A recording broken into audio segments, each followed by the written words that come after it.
여러분 일주일 동안 잘 견디셨습니까? 김명준의 뉴스파이터입니다. 여러분이 누군가에게 중요한 메시지를 보냈는데 상대방이 읽기만 하고 답을 하지 않으면 무슨 생각하십니까? 1. 바쁜가? 2. 답한다는 걸 깜빡했나? 3. 날 무시하나? 4. 내가 싫은가? 5. 에이 설마. 그래서 문자를 또 보냈는데 또 읽고 답이 없습니다. 그러면 1, 2번 건너뛰고 바로 3번 날 무시하나? 그래서 또 보내고 또 보내고 또 보냈는데도 답이 없다면 6. 날 스토커로 생각하나? 7월 8일 월요일 김명준 뉴스파이터 지금 여당 전당대회를 뜨겁게 달구고 있는 이른바 일십 논란을 잠시 후에 들여다보도록 하겠습니다.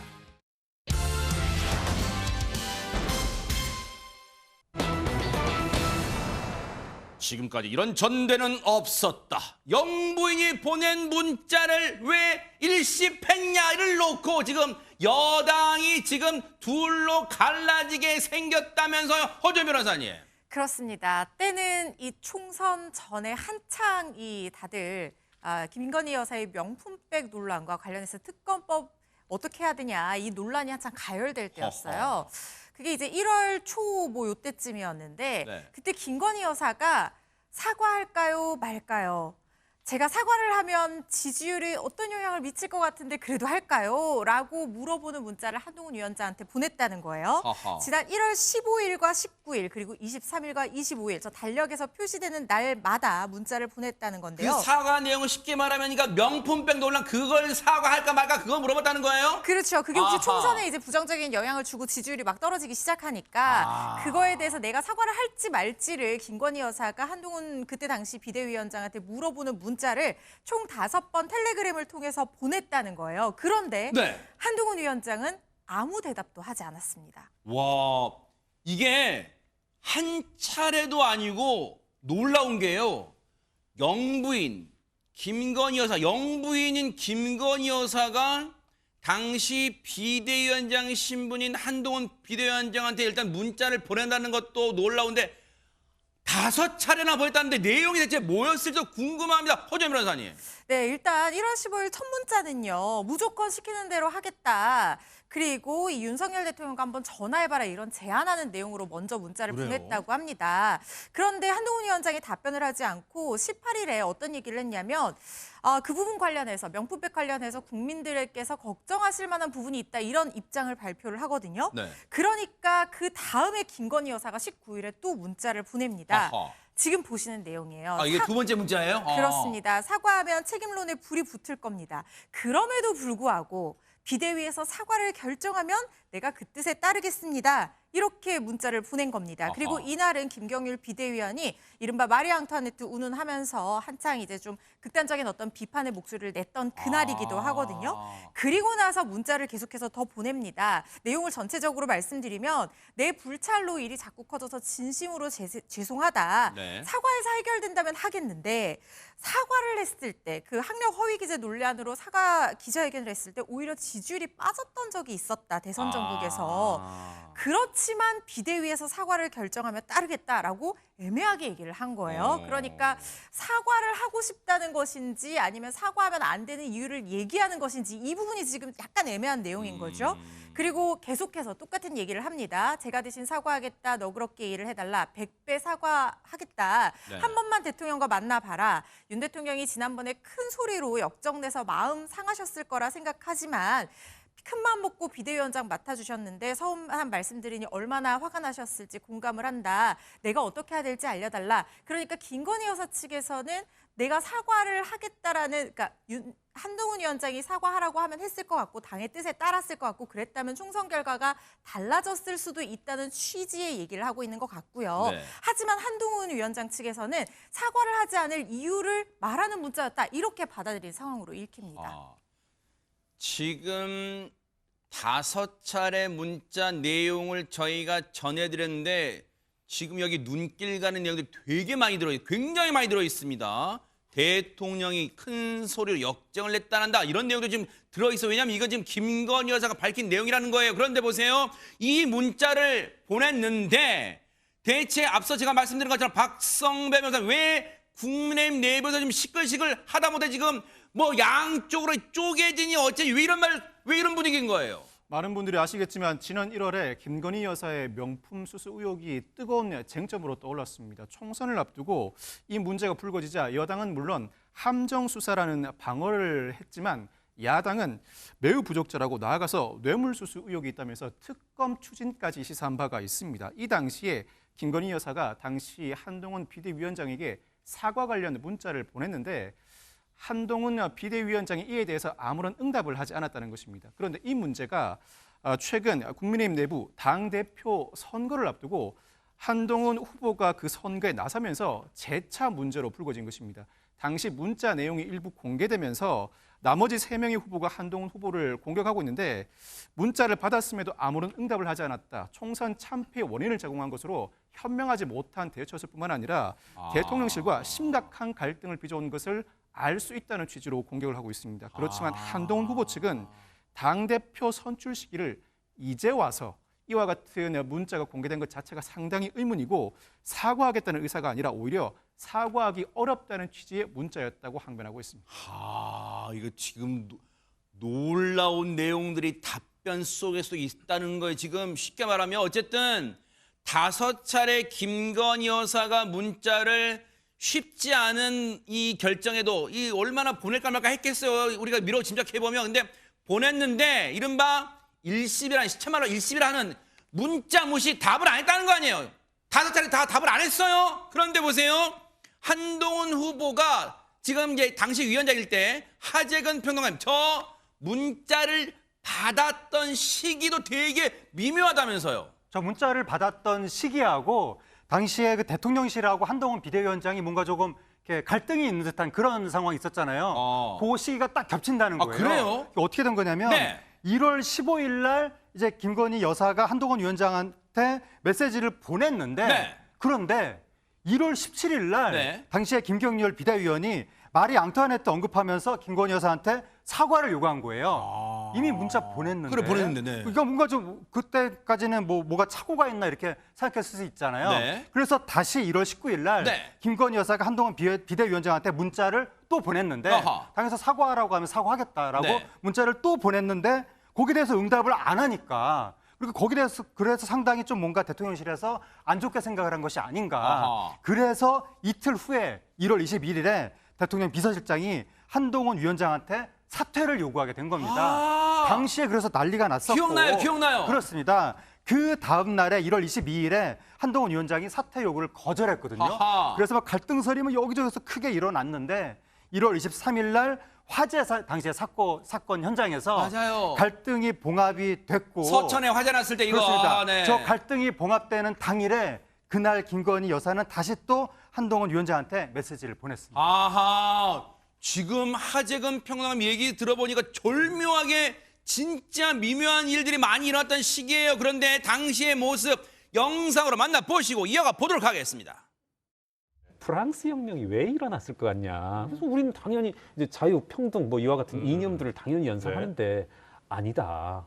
당시 마리 앙투아네트인가요? 이제 이분의 어떤 사치 뭐 이런 거. 네, 사치, 난잡한 사생활 이런 것들이 이제 하나하나 드러나고 감성이 폭발된 것이다. 그 문제는 기본적으로는 함정 몰카이고 그것이 처음부터 계획된 것이 맞습니다. 그렇지만 그 전후 과정에서 분명히 아쉬운 점이 있고 국민들께서 걱정하실 만한 부분이 있었다고 저도 생각합니다.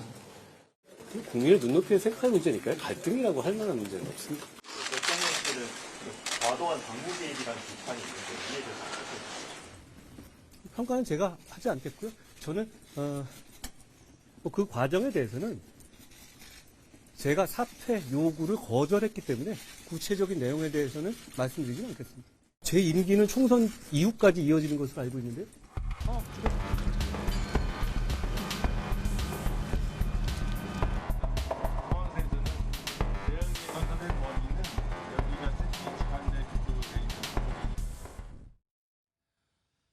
지금 저렇게 서천 화재 현장 때 90도 인사하고 악수를 해서 그때 이제 언론들 제목이 일단 봉합, 뭐 신문들 제목 그렇게 나왔던 걸로 기억이 되는데, 근데 지금 하재근 평론가님의 설명을 들어보면 최진봉 교수님, 예.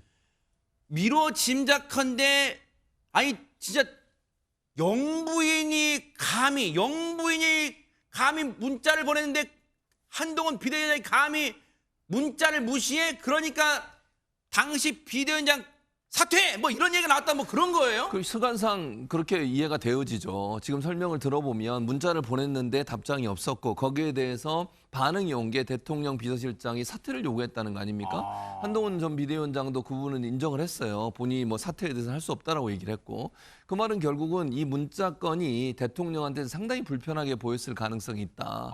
결국 본인의 부인되는 분이 문자를 보냈음에도 불구하고 그것에 대해 전혀 반응을 하지 않고 받아들이지 않는 한동훈 전 비대위원장을 그냥 볼 수 없었던 것 같고, 또 모르겠습니다. 이 문제로 그랬는지 모르겠지만 지금 그 문자 내용 중에 그런 내용이 있잖아요. 대통령이 경로, 그러니까 화를 냈다 이런 표현이 나오지 않습니까? 그것도 상당히 불쾌하게 느껴졌을 가능성이 있어요. 그러니까 대통령 입장에서는 그래도 대통령 부인이나 되고 또 평소에도 예전부터 대통령 되기 전부터 한동훈 전 비대위원장과 같이 잘 아는 분들이잖아요. 세 분이. 그런 사이인데 문자에서 답장도 안 하고 거기에 대해서 어떤 반응을 하지 않는 것에 대해서 상당히 불쾌감을 느꼈을 가능성은 충분히 예견 가능하다고 저는 봅니다. 그러지 않고서 어떻게 비대위원장을 사퇴를 대통령 비서실장이 직접 만나서 할 수 있겠어요. 그만 상당히 불쾌했다는 얘기거든요. 사퇴를 하라고까지 하고. 왜냐하면 비대위원장을 물론 당원들이 모아서 총의를 모아서 비대위원장을 선임하는 것이지만 대통령이 사실은 개입하면 안 되는 거거든요. 당의 운영에 대통령이 뭔가를 개입하는 것은 법적으로도 문제가 있을 수 있는 문제예요. 그럼에도 불구하고 이렇게 노골적으로 예컨대 비서실장을 통해서 그런 압박을 해왔다는 것은 그 불쾌감의 정도가 상당히 높다라고 볼 수 있고, 그것은 결국 이 문자 파동, 소위 김건희 여사가 보낸 문자에 대해서 한동훈 전 비대위원장이 반응하지 않은 것에 대통령이 상당히 불쾌하게 생각했다. 본인의 어떤 권위에 도전하는 듯한 느낌까지도 받았지 않았을까, 그렇게 예측이 가능한 부분이라고 생각합니다. 물론 대통령의 부인, 그러니까 영부인이라는 위치는 정부의 공식적인 직책은 아니에요. 하지만 어쨌든 대통령 부인인 김건희 여사가 문자를 5차례나 보냈는데 이른바 문자 무시, 한동훈 위원장, 당시 비대위원장은 한 통에 대해서도 답을 안 달았어요. 왜 그랬을까? 일단 궁금하잖아요. 본인에게 직접 들어보시고 이어가 보도록 하겠습니다. 한테 사과하는 건 아니잖아요. 그렇죠? 그리고 제 허락이 필요한가요? 제가 그리고 요구를 강하게 하고 있어서 문제가 되고 있는 거였고요. 제 허락이 뭐가 더 필요하죠? 저는 하라고 했잖아요. 그런데 그거를 하겠다고 말씀하시는데 제가 어떤 답이 필요하죠? 그런데 이루어지지 않았잖아요. 지금까지도 이루어지지 않았죠. 저는 이제 이런 프레임이 이해가 안 간다는 겁니다. 저 때문에 사과 안 했다? 그게 무슨 말이지? 아니, 이 문맥상으로는 지금 저 말 놓고 보면 이해는 돼요. 최진봉 교수님. 예. 아니, 감히 대통령 부인한테 제가 사과하세요라고 하고 하지 마세요라고 안 합니까? 본인이 사과를 하고 싶으면 하는 거지 왜 사과를 하면 되잖아요라고 했지만 예. 근데 그럴 수 있잖아요. 네, 영부인님 사과하시면 좋겠어요. 그 답을 남기는 것도 그렇게 어려운가요? 그런 생각도 들잖아요. 그러니까 뭐 그렇게 할 수는 있겠죠, 인간적으로. 근데 이게 사실은 이게 공적인 부분인 거잖아요. 사적인 영역이 아니고. 한동훈 전 비대위원장이든 대통령 부인인 김건희 여사든, 물론 김건희 여사는 공무원은 아니지만 이 업무 자체가 한동훈 전 비대위원장이 그렇게 하세요라고 얘기하는 것이 나중에 또 문제가 될 수도 있어요. 그러면 한동훈 전 비대위원장이 하라고 그래서 했다 이렇게 또 나올 수도 있는 거 아니겠어요? 예를 들면 지금 제가 상정을 해보는 거예요. 한동훈 전 비대위원장 입장에서는 공식적으로 당을 책임지는 대표의 입장이었고 당시에 그런 상황에서 공적인 업무를 이렇게 사적인 어떤 메시지를 통해서 하는 것 자체도 본인은 상당히 부정적으로 봤다고 얘기를 하고 있거든요. 저는 그 부분 일정 부분 저는 타당하다고 생각해요. 예를 들면 대통령 부인이 왜 비대위원장한테 개별적으로 이걸 연락을 해서 하느냐. 그리고 지금 한동훈 전 비대위원장은 이렇게 얘기하는 거잖아요. 본인은 이미 공식적으로 얘기했다. 예를 들어서 상호가 필요하다고 하는 것은 이미 본인의 발언을 통해 이미 했기 때문에 그 이상 제가 더 이상 거기서 네 그렇게 하세요라고 얘기하는 것도 좀 이상하고 공적인 업무를 이런 개인적인 문자를 통해서 하는 것도 본인은 상당히 부담스러워했던 것 같고 네. 그리고 만약에 김건희 여사가 사과할 마음이 있었으면 굳이 그것을 비대위원장한테 허락을 받고 해야 되는 문제이냐라고 하는 문제라고 저는 보거든요. 그래서 제가 볼 때는 한동훈 전 비대위원장의 입장은 이미 본인의 입장은 공식적으로 나간 거니까 그걸 통해 충분히 본인의 입장을 알았을 것임에도 불구하고 굳이 이렇게 여러 번 본인한테 어떤 답을 얻으려고 했던 것 자체가 이해가 안 된다는 얘기고 두 번째는 공식적인 업무를 수행하고 있는 비대위원장한테 개인적인 문자를 통해서 뭔가를 상의하는 것도 본인 입장에서 상당히 부담스러울 수 있을 거고 그런데 저는 이제 그러면서 한 가지 또 생각되는 게 윤석열 대통령의 입장에서 보면 그게 불쾌해 보였을 수 있다는 거예요. 이게 이런 공식적인 라인을 통해서 하는 게 저는 맞다고 보지만 대통령 입장에서는 그래도 나랑 친한 사람이고 또 김건희 여사만 세 분이 다 친했던 분들이잖아요. 네. 그런 사람이 왜 이렇게 갑자기 돌아서서 나한테 이렇게 하지? 왜 공식적으로 대하지? 이런 느낌이 들면 대통령 입장에서 상당히 불쾌할 수 있죠. 아하. 그런 부분의 충돌이라고 저는 보여지거든요. 네. 그러니까 저는 한동훈 전 비대위원장의 태도가 틀렸다고 생각하지 않아요. 왜냐하면 공식적인 라인에서는 공식적인 입장을 취하는 게 맞다고 생각하고요. 이런 일이 나중에 혹시나 이게 그냥 밝혀지지 않고 넘어갔다가 나중에 밝혀지게 되면 그것도 한동훈 전 비대위원장의 비난의 대상이 될 수도 있어요. 아하. 그러나 이제 윤석열 대통령 입장에서 보면 네. 아니 우리가 그렇게 소통이 잘 되는 사람이었고 그랬고 나와 함께 그렇게 손발이 잘 맞는 사람이었는데 뭔가 나에 대해서 좀 각을 세우는 게 아닌가 이런 느낌을 받았을 가능성은 충분히 얘기하면 볼 수 있기 때문에 그런 시각의 차이가 두 사람의 충돌을 불러온 게 아닌가 그렇게 분석할 수 있을 것 같습니다. 한동훈 당시 비대위원장은 아니 사과를 하시겠다고 마음 먹으면 하시면 되지 왜 굳이 나에게 허락을 받습니까? 라고 말을 했잖아요. 그런데 일각에서는요 이래요. 아니 사과를 하겠다는데 사과를 하는 걸 받아들이면 되지 왜 삐딱하게 해석하냐? 이런 목소리도 있습니다. 한번 들어보시고 이어가 보도록 하겠습니다. 김건희 여사가 미안합니다. 잘못했습니다. 사과합니다. 죄송합니다. 이 네 번의 표현이 나오는데요. 이 표현들이 한 문장이 나온 게 아니고요. 각각 5번을 보내면서 그 과정에서 계속 나온 말들이에요. 이거 명백하지 않습니까? 국민을 상대로 국어 시험을 보는 것도 아니고 사과하겠다는 것을 명백하게 밝힌 그 내용이라고 봅니다. 거기에 대해서 그러면 만약에 한동훈 위원장이 당시에 어떤 식으로라도 답변을 했었다면 말이죠. 그것이 다시 6개월 지난 시점에 공개가 됐었을 때 그 부분에 대한 문제는 없었을까요? 만약에 일정 정도 어느 수준으로라도 답변을 했었다면 네. 지금 시점에 더 큰 문제로 불거질 수 있었을 사안이라고 생각합니다. 두 사람만이 알 수 있는 문자의 내용이 거의 원문 그대로 해석될 수 있을 정도로 공개됐다는 것 자체에 대해서 이거 상식적으로 의문을 제기하지 않을 수 없는 거 아닐까요? 한동훈 후보께서 본인의 그 문자를 친한 기자들한테 보여주면서 얘기를 한 적이 있다 그러더라고요. 만약에 한동훈 후보가 전당대회에 나오지 않았다 그러면은 아마 그 문자가 공개되거나 소환될 일이 아마 없었겠지요. 한동훈 후보가 나오지 않았다면 이것이 문제가 되지 않았을 것이다라고 말씀하시는데 거꾸로 해석하면 한동훈 후보가 당대표가 되는 것에 대한 두려움 이런 것들의 반로가 문자 공개로 이어진 것 아닌가라고 생각할 수밖에 없는 거죠.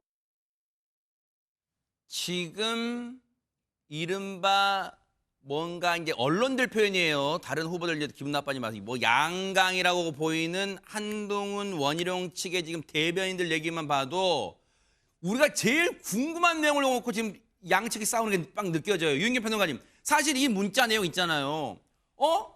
누가 이걸 공개했을까 되게 궁금했잖아요. 왜냐하면 이렇게 구체적인 내용 뭐 문자 그럼에도 불구하고 부사어까지 들어간다는 것은 이걸 내용을 공개하지 않고서는 알 수 없는 내용이란 말이에요. 이거 누가 공개했을까 궁금했잖아요, 이거.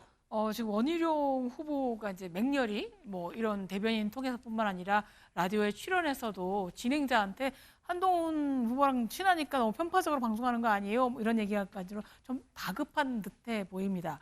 그런데 제가 30여 년간 기자 생활을 해본 바에 따르면 김건희 씨와 씨라고 하겠습니다. 한동훈 씨의 이 두 발언은 두 분이 다 정치적이나 정무 감각이 없어진 데서 빚어지는 것 같습니다. 김건희 여사가 보낸 문자는 상당히 예술적으로 보낸 어찌하오리까 감성적으로 터치한 건데 익십당했죠. 기분이 나쁘실 수가 있죠.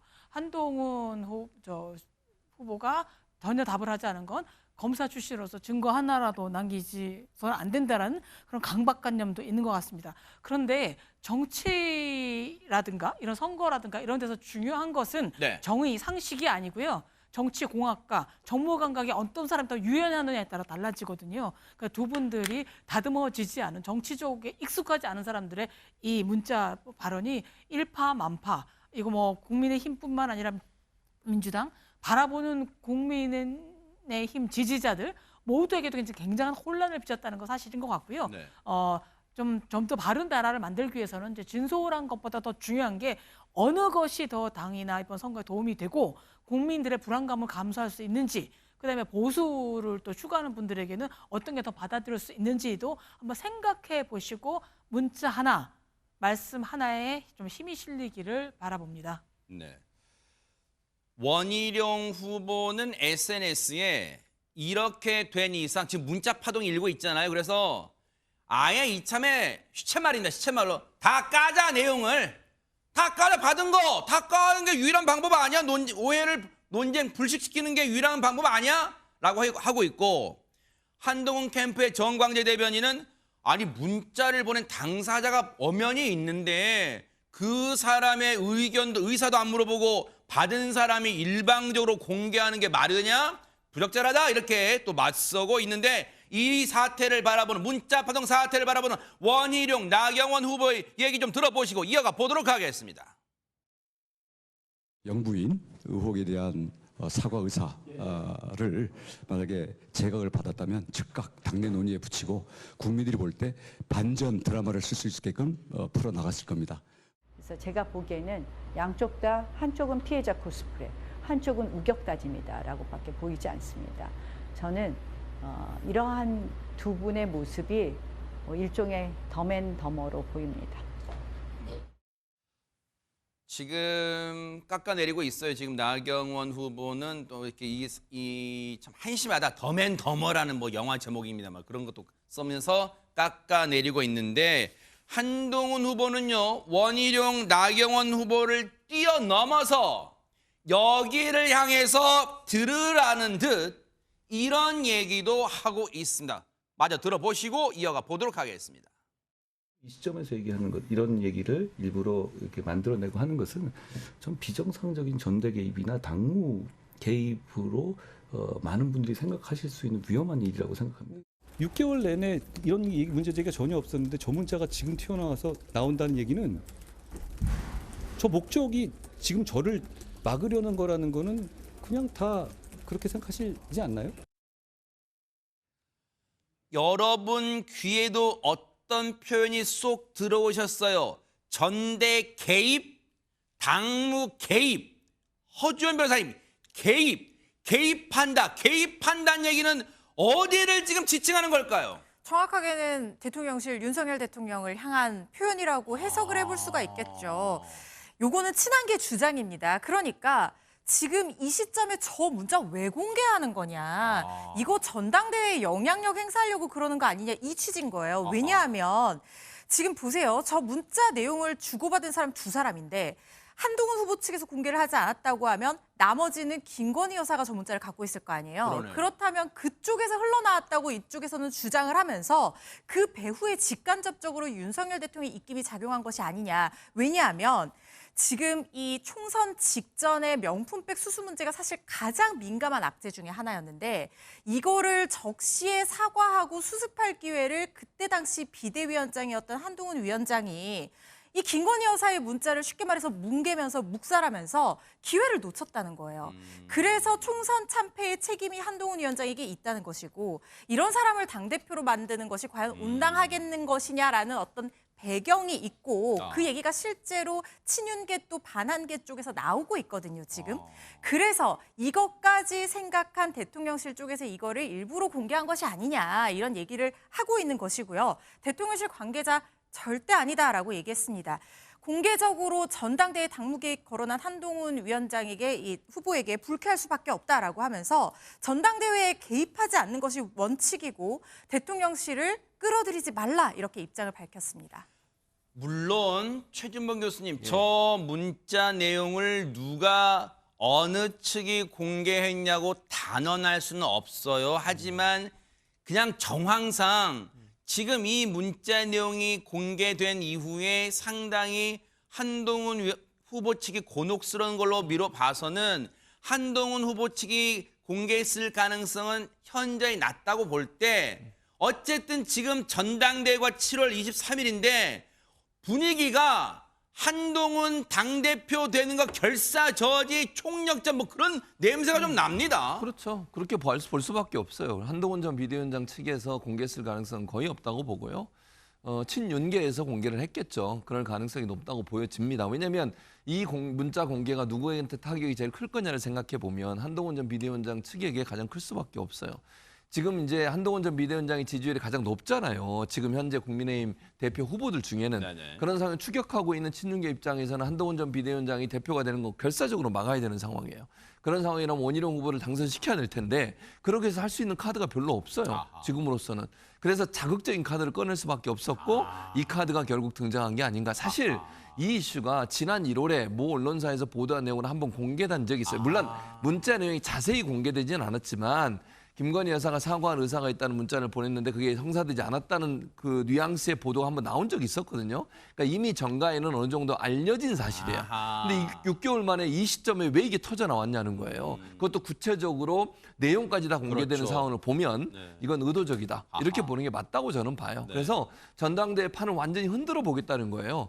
어대한이라고 하는 기본적인 어떤 그 이미지로 가고 있던 전당대회를 완전히 판을 흔들어서 한동훈 전 비대위원장이 대표되는 결사적으로 막아보겠다는 친윤계의 아주 조직적인 저는 계획 속에 이루어진 거라고 보여집니다. 그래서 정치적으로 분석해 보면 한동훈 전 비대위원장을 어떻게든지 1차에서 50% 못 넘게 만들고 그리고 나서 2차 투표에서 3명이 합세해서 한동훈 전 비대위원장을 넘어서는 표를 얻으려는 시도, 그 시도가 본격적으로 친윤계를 중심으로 이루어지고 있는 현상이 아닌가 그렇게 보여집니다.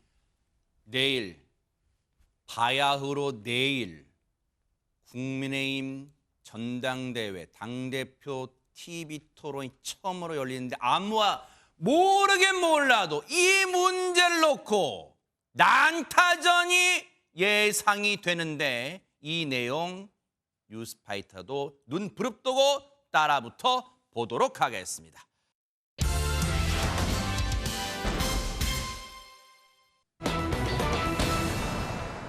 요즘요 왜 자꾸 이런 일들이 일어나는지 정말 모르겠습니다. 허주연 변호사님 세상에 진짜. 그렇습니다. 시청역 역주행 참사가 일어난 지 일주일도 채 안 돼서 아직까지도 마음이 너무 무거운데 차량이 인도로 돌진하는 사고가 또다시 벌어지고 말았습니다. 이번에는요 시청역에서 멀지 않은 곳 유동인구가 많은 서울역 인근에서 발생한 사고인데요. 아이고. 아찔했던 당시 상황 영상이 있습니다. 같이 한번 보시겠습니다. 네네. 네, 1차로 달리는 소형 차량 한 대 보이시죠? 네. 아슬아슬하게 차선을 바꾸는 이 차량의 모습입니다. 인근 주유소로 뭔가 들어오는가 싶더니 이내 방향을 트는 모습이에요. 네. 그리고 인도로 돌진합니다. 그리고 앞서가던 행인 한 명을 치고 말았습니다. 어머나. 이 행인 그대로 쓰러지고요. 차량 계속 직진합니다.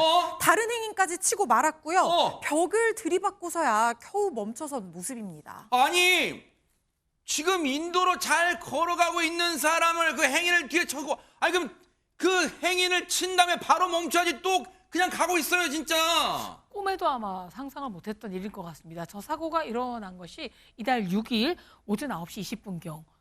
정말 출퇴근 시간이었던 거잖아요. 그러네요. 서울 인근역의 한 도로였고요. 네. 운전자분이 80대 남성이셨습니다. 나이가 차이가 있는 건 문제가 아니지만요. 근데 어쨌든 행인 2명을 연달아 치고요. 담벼락을 들이박은 뒤에 멈춰 섰습니다.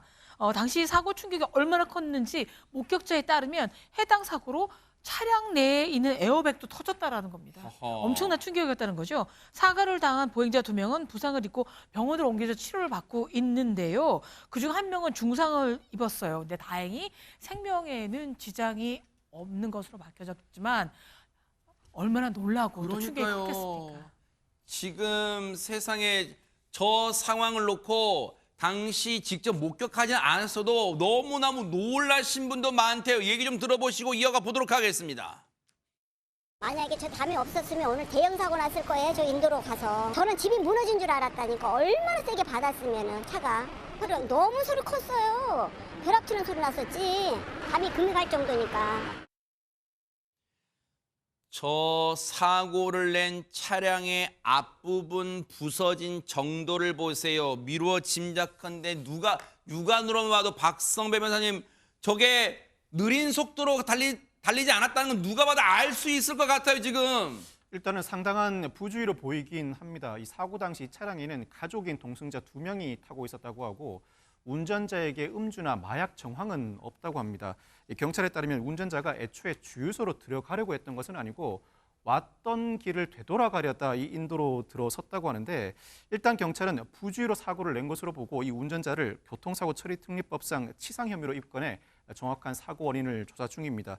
12대 중과실 중 하나인 보도에 침범했고 한 명을 치고 멈추지 않고 계속 직진해서 또 다른 한 명을 치었다는 점에서 상당히 중대한 과실로 보이는데 다만 영상에서 브레이크 등이 깜빡깜빡하는 모습이 포착되기도 합니다. 이에 따라서 뉴스파이터 제작진이 경찰에 혹시 급발진 가능성이 있는지 물어봤더니 경찰은 일단 급발진 가능성을 낮게 보고 있습니다. 지금 브레이크 등이 들어왔네요. 브레이크 등이네. 그렇습니다. 통상의 경우라면 급발진이 주요한 쟁점으로 떠오르지 않겠지만 최근에 시청역과 국립중앙의료원 사고가 발생하면서 급발진 가능성 논란이 확산하는 모양새입니다.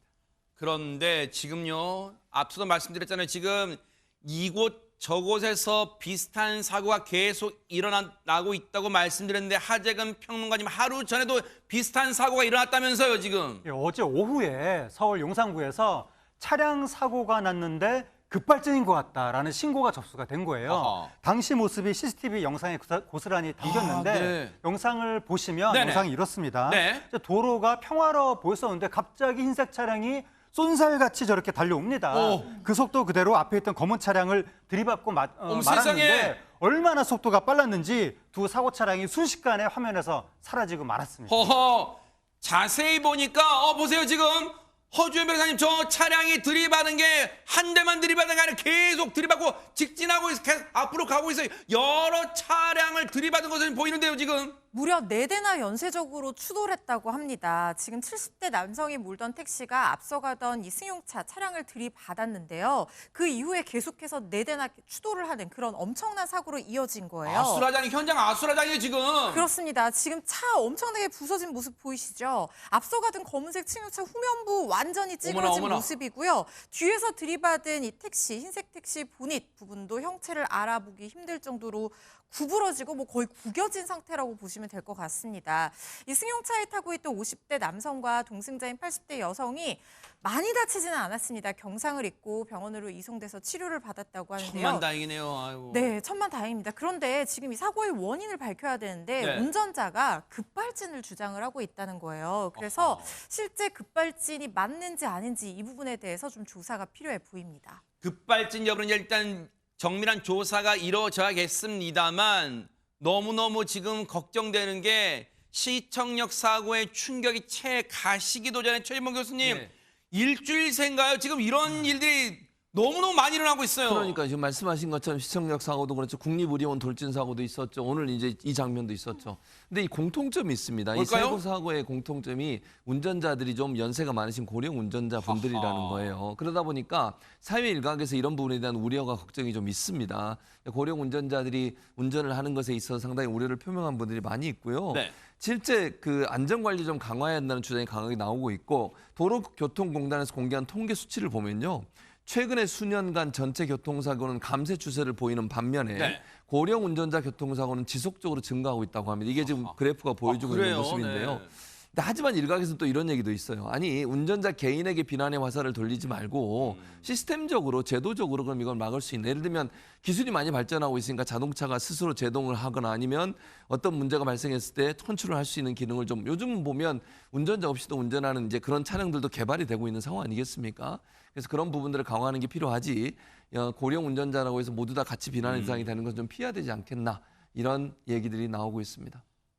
정말 이런 사고가 안 일어나기를 바라지만 도로 상황을 누구도 예측할 수 없기에 시민들, 운전자분들의 걱정이 이만저만이 아닐 것 같다 이런 생각해 봅니다. 너무너무 충격적인 그런 사고였습니다. 자, 여러분과 함께하는 김명준의 뉴스파이터, 이제 다음 얘기로 넘어가 보겠습니다. 돈다발 미스터리, 뭐 돈 하면 모든 분들이 눈이 휘둥그레지겠습니다만 정말 이건 미스터리 중에도 미스터리일 것 같아요. 하재근 평론가님. 네, 지난 4일에 발생한 사건인데 울산 남구의 한 아파트에서 경비원분이 네. 순찰을 하다가 화단에 심어진 나뭇가지 안쪽에서 뭔가 이상한 물체를 발견을 한 거예요. 어허. 처음에는 누가 쓰레기를 갖다 버렸나 하면서 이제 가까이 갔는데 네. 딱 보니까 거기에 5만 원권 지폐가 100장씩 10묶음, 총 1000장, 5천만 원 현금이 그 자리에 있었던 겁니다. 대박 사건. 어머, 지금 이건가 봐요. 어머. 지금 띠지로 묶여져 있어요. 지금 은행 띠지로 묶여져 있습니다. 5천만 원, 5만 원권이 1000장. 야, 저거 말로만 들었지 5천만 원 혹시 누가 실수로 이거 뭐 보물찾기도 아니고 어릴 때 소풍 가서 보물찾기도 아니고 저걸 나무 사이에 좀 누가 놓은 거예요? 저 돈을 발견한 아파트 경비원분의 말씀에 따르면 돈다발이 묶여져 있던 그 나무는 어른 허리 정도 크기에 높지 않은 곳이었다고 합니다. 근데 무심히 지나갔으면 전혀 안 보일 만큼 아주 깊숙한 가지에 묶여져 있다라는 겁니다. 저 같으면 한두 개 더 정도는 단을 못 가져가더라도 오호. 주머니 넣을 수도 있었으련만 네. 이 정직한 해당 경비원은 이 사실을 입주민 회장에게 밝혔고요. 화단에서 돈다발이 나왔다 하고 경찰에 신고까지 했다고 합니다. 정말 모범 시민이신 것 같습니다. 일단은 이 경비원 선생님은 진짜로 살아있는 양심이 있어요. 진짜 유인경 평론가님 말씀도 있으셨지만 순간 견물생심이라고 온갖 생각을 다 할 수도 있는데 정말 딱 참고 바로 신고를 해 주셨어요. 근데 앞서 얘기 들으셨잖아요. 나뭇가지에 사이에 걸쳐져 있었다는 거예요. 이게 무슨 저 현금 따발 든 봉지가 발이 달린 것도 아닌데 어떻게 올라가 있었을까요? 그런데 보세요. 경찰에 바로 신고하셨기 때문에 뭔가 경찰도 깜짝 놀랐을 듯합니다. 박선배 변호사님. 그런데 문제는 이틀 만인 그제 오전에 같은 아파트 같은 화단에서 또 돈다발이 발견됐습니다. 그 과정이 황당한데 처음 돈을 발견했던 경비원이 환경미화원에게 나 돈 발견한 적 있다. 혹시 모르니까 화단에 가봐라. 또 돈이 있을지 모른다. 농담을 건넸는데 실제로 거기서 또 돈이 발견된 것입니다. 어머나. 이번에는 검은 비닐봉지 안에 있었는데 5만 원권 100장, 즉 500만 원 5묶음, 총 2,500만 원이 들어있었습니다. 어머나. 이번에 발견된 2,500만 원 봉지 역시 누군가 일부러 숨긴 듯한 형상을 취하고 있었는데 화단 바닥에 잎사귀로 덮어져 있었다고 합니다. 어머나. 5천만 원이 발견된 곳에서 불과 1m 거리였다고 하는데 같은 사람이 숨겨두었을 가능성이 높아 보입니다. 이 두 현금 다발들 모두 5만 원권으로 100장씩이고 같은 은행 띠지로 묶여 있다는 공통점이 있는데 저 개인적으로는 과연 소유주가 순순히 등장할까 의문입니다. 경찰이 돈의 출처에 대해 수사를 개시할 가능성이 높은 사안입니다. 아니 저 아파트가 무슨 화수분도 아니고 계속 여기서 돈다발 저기서 돈다발이 나오는 걸까? 그것도 천만 단위가요. 최재봉 교수님 세상에. 그러니까요. 좀 이해가 안 되잖아요. 또 하나 이해가 안 되는 부분이 뭔데요? 있어요. 두 번에 걸쳐서 지금 돈이 발견된 거잖아요. 첫 번째 돈이 발견됐을 때 경찰이 출동을 했어요. 네. 그 주변을 샅샅이 수색을 했어요. 근데 지금 두 번째 발견된 돈은 발견을 못했던 거예요. 어머나. 그러면 시차적으로 봤을 때 이 두 개의 돈다발이 같은 시점에서 놓아졌던 것인지 아니면 1차로 누가 주워간 이후에 그 뒤에 또 갖다 놨는지 이게 지금 의문인 거예요. 그러니까 경찰이 열심히 찾았는데도 그 당시에는 못 찾았다고 하면 이게 동시에 같은 시간대에 있었을 가능성이 낮아지는 거잖아요. 그래서 많은 사람들이 귀신이 고칼 노릇이다. 어떻게 이런 일이 발생할 수 있냐. 네. 한 사람이 그러면 각각 시차를 두고서 돈을 갖다 놨다는 얘기밖에 안 되는 건데. 어머나 지금 보세요. 예. 1m. 1m 거리예요. 시청자 여러분 보세요.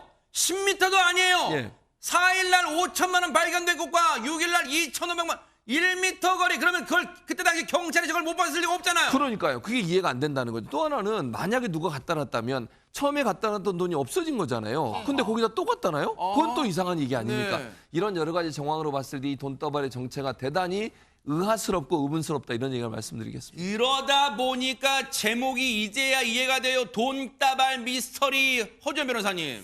이 돈 상당히 출처가 수상합니다. 이 범죄에 쓰인 검은 돈이 아닐까 하는 의심이 들 수밖에 없어요. 왜냐하면 이렇게 큰 돈을 누군가 잃어버리면 어떻게 하겠어요. 내 돈 어딨냐 하면서 찾거나 그러네요. 부실 신고를 하거나 할 텐데 맞아요. 그런 사람이 등장하지 않고 있고 굳이 깊숙한 가지에 놓아뒀다는 걸 봐서는 숨겨놨을 가능성이 있거든요. 시차를 두고 발견된 것도 그렇고 이게 혹시나 보이스피싱이라든가 마약 거래 대금에 쓰인 돈이 아닐까 이렇게 의심해 볼 수 있는 상황이잖아요. 경찰도 이런 부분 집중해서 수사를 벌이고 있는 상황인데 우리 뉴스파이터 제작진이 경찰에 취재를 해봤는데요. 현재까지는 분실 공고를, 유실물 공고를 냈는데도 불구하고 소유자가 나타나지 않고 있다고 합니다. 그래서 경찰이 주변 CCTV 영상을 분석하고 주민 탐문을 하고 있지만 이 CCTV 사각지대라는 거예요. 아마 이것도 만약에 범죄라면 노렸을 수도 있어요. 그래서 이 사각지대인 관계로 추적이 쉽지 않은 상황이라고 하는데 현금에 띠지가 묶여 있잖아요. 이 띠지에 은행이라든가 시기 같은 정보가 적혀 있어서 수표가 아니다 보니까 그 당시에 고액을 인출한 사람이 누군지 지금 은행에 문의를 하고 있다고 하고요. 지폐 상태로 봐서는 최초 발견됐던 4일보다 훨씬 이전부터 있었을 가능성이 있다고 합니다. 그래서 아직까지 정확한 시기를 밝히지는 못하고 있는데 수사를 통해서 밝혀지지 않을까 싶습니다. 지금 저게 단서가 될 수 있을 것 같아요. 모르긴 몰라도. 왜냐하면 보세요. 은행 띠지 있잖아요. 일반 노끈이나 고무줄로 칭칭 묶여져 있다면 그동안 집에 쌓아둔 현금을 한꺼번에 묶었다고 볼 수 있지만 지금 보세요. 은행 띠지란 것은 은행에서 인출했다는 얘기잖아요. 근데 여러분 혹시 아세요? 은행에서요. 한 번에 인출할 수 있는 한도가 하루에 999만 원이에요. 1000만 원이 넘어가면 금융정보분석원의 은행이 의무적으로 신고하게 돼 있어요. 그러니까 5천만 원을 만약에 한꺼번에 인출했다면 그 사람이 누군지 은행이나 금융권을 알고 있을 거란 말이에요. 그러니까 경찰의 수사망이 비교적 쉽게 좁혀질 가능성도 있다. 이런 생각 해봅니다. 반드시 그 사람 밝혀내야 될 것 같아요. 왜냐하면 그래야지 이게 범죄 관련 돈인지 아닌지를 먼저 밝히지 않을까 그런 생각 해봅니다. 이 사건도 뉴스파이터가 반드시 잡을 수 있도록 그리고 찾아낼 수 있도록 눈 부릅뜨고 따라붙어 보도록 하겠습니다. 자, 여러분과 함께하는 김명준의 뉴스파이터 이제 다음 얘기로 넘어가 보겠습니다. 자, 분위기 바꿔볼게요. 어머나. 아니 우리가 살면서 이병헌 씨를 방송에서 보는 것도 어려운데 대박 사건 허준 변호사님 이병헌 씨 어머니는 더 보기 힘들 것 같아요. 네, 저 진짜 궁금했거든요. 이분이. 왜냐하면 그 이병헌, 이지한 남매의 그 멋진 외모와 그 스타로 키워낸 그분의 유전자는 도대체 어떨까 궁금했는데 네. MBN 예능 가보자고 시즌2에서 이분을 섭외를 한 겁니다. 네, 이병헌 씨의 동생 이지한 씨 방송 녹화 중에 어머니가 깜짝 등장한 건데요. 남다른 포스를 자랑하면서 등장해서 굉장히 유쾌한 입담을 자랑했다고 하는데 어떤 모습이었는지 영상으로 보고 오시죠. 네. 감사합니다. 어머님, 네. 그러면 네, 아드님이 이병헌 씨고 딸이 그렇겠지. 대한민국 어머니 중에 최고의 어머니. 며느리 자랑도 좀 해주세요. 정말 나무랄 데 없어요, 사실. 응? 진짜 요새 여자들 남편한테 그렇게 잘하기 어려워요. 시어머니 입장으로서는 내 아들한테 잘해주는 거 이상 뭐가 더 좋아? 맞아. 뭐가 좋아? 정말 잘해요. 현명한 여자시군요. 현명하고 애들 잘 키우고. 일단 저 얘기보다도 시청자분들 입장에서는 유행기 변호사님 이병헌 엄마가 저렇게 생겼구나. 일단 근데 안경 써가지고 조금 아쉽긴 해요. 아니에요. 선글라스. 저는 40년 전에 인터뷰를 했었습니다. 보셨어요? 네. 그때 미인이셨어요. 예, 곱게 나이 드셨네요. 늙었다는 말씀 안 드리겠습니다. 네네네. 근데 저는 뭐 남의 집 며느리긴 하지만 저라도 이런 며느리 이민정 씨 같은 며느리가 너무너무 행복할 것 같은 게 아까 뭐 이병헌 씨 엄마도 말했지만 우리 며느리 너무 지혜롭다. 일단 자식도 잘 키우고 아들, 딸도 골고루 낳아준 데다가 또 집안이 명문가로 알려져 있습니다. 외할아버지가 박노수 씨라는 유명한 화가고요. 예, 친정 할아버지도 굉장히 유명한 그 문인으로 알려져 있거든요. 예술적 기질이 있는 집안이군요. 성균관대학교 출신으로서 뭐 제 후배이기도 하고요. 아. 예. 게다가 남편에게 굉장히 SNS를 보면은 그렇게 음식을 잘 차려서 그래요. 예, 음식 솜씨도 과시하고 있고요. 솔직히 이병헌 씨가 연기의 신이라는 별명을 얻을 만큼 연기력은 탁월하나 약간의 스캔들이 있었거든요. 근데 그럼에도 불구하고 항상 스탠바이 마이맨 남편을 지켜주면서 또 굉장히 유머 감각도 빼어나다고 알려져 있기 때문에 어떤 분이 보기에도 아유 저런 며느리라면 얻고 싶다라는 야. 생각을 했을 겁니다. 일단 하재근 평론가님, 뭐 시어머니 입장에서 인정하셨으니까 며느리 복은 인정. 자, 이민정 씨에 대해서 인정한 거예요. 참 며느리 잘 얻었다 인정하셨는데 자식 복도 대단하신 것 같네요, 진짜. 네, 자식 복이 어마어마하죠. 남매를 낳았는데 한 명은 이병헌이고 한 명은 이재한인 거예요. 이병헌 씨 같은 경우에 젊은 나이에 이제 배우로 데뷔를 해서 무명 시절이 없었습니다. 바로 청춘 스타로 활동을 했고 네. 이재한 씨 같은 경우에는 어렸을 때 왜 전 국민이 그 당시 많은 국민이 알았던 그 감기약 CF 그 어렸을 때 아이언 모델부터 그 굉장히 예쁘게 기침하고 기침했던 네. 그거부터 시작해서 또 성인이 된 다음에는 미스 코리아 진 됐고 그러니까 남매가 거의 뭐 어려운 시절 없이 계속해서 주목을 받았는데 특히 이재한 씨 같은 경우에는 어렸을 때부터 이목구비가 굉장히 또렷해서 할아버지가 프랑스인이다라고 하는 루머가 퍼진 거예요. 그래요? 진짜 서양 이목구비 사람 뚜렷하네. 와. 피가 섞이지 않고서 어떻게 저렇게 또렷하냐. 그래서 네. 사람들이 이병헌 씨하고 이복남매 아니냐 뭐 그런 말까지 있었는데 네. 완전 루머고. 야, 진짜 서구적이네요, 진짜. 그렇습니다. 이재한 씨는 지금 펫파크라는 것을 운영 중인 사업가라고 합니다. 야, 혹시 이 이병헌 씨, 이재한 씨의 어머니 입장에서는 남다른 자녀 양육 비결이라도 있는 걸까요? 좀 가르쳐 주세요. 들어보시고 이어가 보도록 하겠습니다.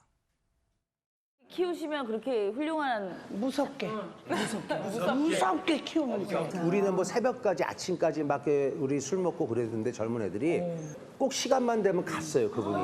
자기 10시까지 가야 된다. 아 진짜 11시까지 가야 된다. 엄마도 오빠가 케어를 했어요. 저한테만 한 게 아니라 엄마도 늦으면 혼나요. 엄하게 키웠을 때 그걸 따라주지 않으면 뭐가 안 돼. 어? 그런데 그렇게 엄하고 무섭게 키워도 그걸 다 따라주고 반항 안 하고 지금도 내 말이라 그러면은 거역 없어요. 아니 언뜻 우리가 생각하면 박성배 변호사님 연예인 남매니까 자유분방하게 키웠을 것 같은데 진짜 그러지 않았네요. 그렇지 않았던 것 같습니다. 이병헌 씨 어머니는 엄하게 키웠는데도 아이들이 다 따라 주었다고 하는데 이병헌 씨가 효자이기도 하지만 좋은 오빠 노릇도 해왔던 것 같습니다. 동생 이재한 씨에 따르면 지난 1998년에 해외에서 사업을 하던 아버지가 갑자기 돌아가시면서 남긴 빚으로 집이 좀 어려워졌다고 합니다. 사실 당시에도 이병헌 씨는 이미 톱스타였습니다. 그런데 그 당시 이병헌 씨가 놀림받는 광고까지 찍으면서 빚을 100% 갚았다고 하는데 이병헌 씨가 아버지를 대신해서 집안의 큰 경제적 어려움을 해결해 주었다는 것입니다. 야, 근데 진짜 동생 이지한 씨 입장에서는 아버지의 빈자리를 든든하게 채워주고 지켜준 오빠 이병헌 씨가 얼마나 고맙고 든든했겠어요. 그런데 이병헌 씨가요, 이지한 씨가 미스 코리아가 됐을 때도 많이 응원했을 것 같은데 어땠을까 보겠습니다. 한번 보시고 이어가 보도록 하겠습니다. 미스 코리아는 어떻게 나가게 되신 거예요? 같이 승마를 하던 그 선배 오빠 중에 미용실 원장님 아들이 있었어요. 내가 미용실 나온다 했죠. 갑자기 원장님이 파란 수영복을 딱 나를 지어주시면서 이걸 입고 나오라는 거야. 탈의실에서 쭈뼛쭈뼛 나왔어. 입고. 그래서 원장님이 너 이번에 나가자 또 이러시는 거예요. 난 못 나가요 막 이랬어요. 그랬더니 엄마가 그냥 연습 삼아 나가봐 이렇게 하신 거예요. 어머님이 또 2주 후에 나갔더니 나갔는데 서울 대표가 된 거야. 그 이병헌 씨가 그러면은 오빠가 그 미스 코리아 됐을 때 뭐라 그랬어요? 칭찬해줘? 처음에 저한테 전화가 온 거예요. 너 그러다가 미스 코리아 안 되면 너도 쪽팔리고 나도 쪽팔려서 어떡할래 이랬어. 최진봉 교수님, 영화나 드라마 보면 동생아, 오빠 널 응원한다, 열심히 해봐 이런 게 아니라 현실 남매네요. 그렇죠. 현실 남매. 아까 얘기했던 말씀하신 거는 그냥 꾸며진 드라마고요. 현실에서는 그런 거 없습니다. 왜냐하면 이병헌 씨는 어쨌든 잘 나가는 배우고, 근데 자기 동생이 만약에 미스코리아 나갔다는 걸 알려지게 되면 만약 떨어지면 내가 창피해서 어떡하냐, 나가지 말라고 말렸다는 거예요. 근데 그럼에도 불구하고 현실 남매의 가장 좋은 점은 뭔지 아십니까? 그렇게 얘기해도요, 결정적인 순간은 그 손을 잡아줍니다. 어머니와 함께 현장에 왔다는 거예요. 어머나. 결승전하는 현장에. 세상에. 마지막 이제 선출해야 되는 현장에 와서 야. 어머니 손을 잡고 끝까지 지켜보면서 응원을 했는데 그냥 땀이 손에 그냥 너무 많이 긴장을 그만큼 한 얼마나 거잖아요. 긴장했으면요. 왜 자기 네. 동생이 어떤 경우가 나올지를 긴장을 가족 하고 사진인가 봐요. 지켜보는 뭐. 그런 모습. 진짜 이뻤어요. 그러니까 어머나, 네. 그래서 이병헌 씨가 정말 동생 이지한 씨를 얼마나 사랑하고 정말 그 가족을 얼마나 사랑하는지 모습을 보여주는 중요한 단면이 아니겠나 이런 생각이 그러니까요. 듭니다. 야, 저렇게 이병헌 씨나 이지한 씨가 왕성한 활동을 하는 배경에는 참 남다른 가족사랑, 특히 엄마의 헌신이 있었구나 하는 생각도 해봅니다. 앞으로의 활동도 기대를 해보도록 하겠습니다. 자, 여러분과 함께하는 김명준의 뉴스파이터, 이제 다음 얘기로 넘어가 보겠습니다. 자, 분위기 바꿔볼게요. 수박은 놔두고 간도도 아니, 수박 대신 뭐 호박까지 갔어요, 허준 변호사님. 호박을 가져갔으면 손이 큰 도둑이었을 것 같은데 이 도둑 간은 크고 손은 작은 도둑이었던 것 같습니다. 지난 4일 온라인 커뮤니티에 뭐 이런 도둑이라는 제목의 글이 올라왔는데요. 과일 가게를 운영한다는 작성자 얘긴데 배달 주문을 받고 가게를 마감하려고 퇴근하는 준비를 했다는 거예요.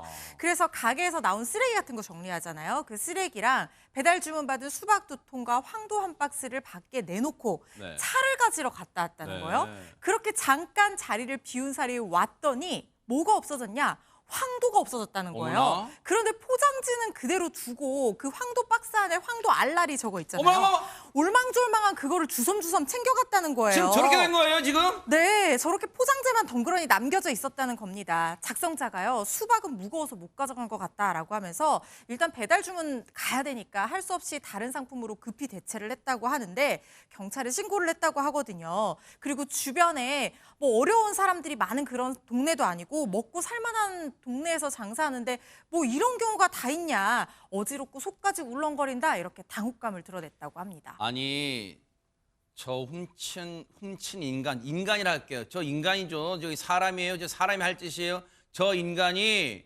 진짜 수박이 무거워서 낑낑대서 지금 눈에 띌까 봐 그걸 또 생각했는지, 아니 박성배 변호사는 어떻게 저런 짓을 할 수가 있습니까, 진짜. 이 작성자에 따르면 절도가 발생한 곳 CCTV가 비추는 곳이라서 범인을 금방 잡을 수 있을 것 같다고 하는데 동선을 추적해 가다 보면 시간은 걸릴지언정 잡을 수는 있을 것 같습니다. 이 사연을 접한 누리꾼들 요즘 뻔뻔하게 절도하는 사람들 많더라라는 반응을 보인 반면에 일각에서는 쓰레기랑 같이 둬서 쓰레기인 줄 알고 가져갔을 수도 있다는 반응도 나오고 있습니다. 실제로 검거하게 되면 피의자는 쓰레기와 같이 있어서 착각했다는 항변을 할 가능성이 높아 보이는데, 그렇지만 예쁘게 포장해둔 물건이라 단순 부주의를 넘어선 현저한 부주의라 절도가 성립할 가능성이 높아 보입니다. 우리나라는 사실 길거리에서 절도 사건이 좀처럼 발생하지 않는데 의문이 들 때는 남의 물건에 함부로 손을 대지 말아야겠습니다. 그러니까요, 저게 쓰레기처럼 보였다고 변명이 안 통해요. 왜냐하면 저 황도 상자는 그대로 두고 말 그대로 저 황도만 요렇게 딱 빼갔잖아요. 얌체같이. 얌체가 아니죠. 완전 절도잖아요. 반드시 CCTV에 찍혔으니까 검거는 시간 문제예요. 검거되기 전에 이 방송 보고 있다면 반드시 자수하기를 진짜로 기대해 보겠습니다. 이 뉴스파이터 끝나고 자수했다는 소식 들려오길 기대해 보겠습니다.